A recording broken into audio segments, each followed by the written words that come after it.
Hi, this is Ed Sullivan and Marco Berti. Mark, on March 30th, 2012, the EEOC issued a guidance on what's called disparate impact cases for age discrimination cases. Maybe you could talk about their guidance and what impact it has on employers. Sure, and just quickly, broader context. Underneath Title VII, if there's a disparate impact claim, let's say African Americans or women claim some policy disproportionately affects them, even though it's not intentionally discriminatory, if they can show that there is in fact a disparate impact on them, the employer only wins if they can show that the reason for the policy is job related and consistent with business necessity, which is a fairly demanding standard, and they even have to show that there's no less discriminatory ways that they can achieve the same purpose.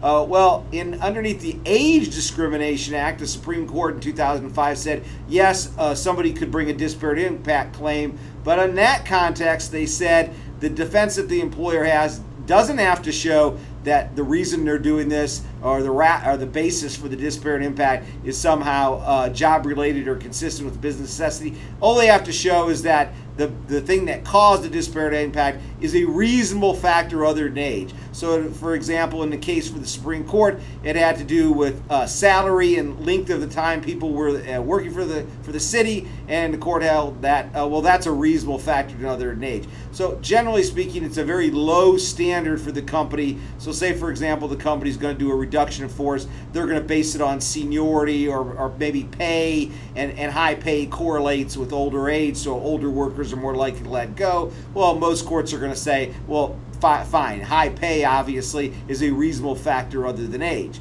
But this EEOC, at the end of March of this year, it came down with their guidance on what they think this reasonable factor other than age test is, and not surprisingly, what they believe it is a much more difficult and demanding test than what the U.S. Supreme Court seemed to indicate that it really was. So it's kicked up a lot of controversy. We'll have to see how the courts play it out. The bottom line for you employers, if you're going to engage in some practice that's likely to have an adverse impact on older workers, go ahead and look at the guidance, but courts are not bound by it, and get guidance from good lawyers. Thank you very much.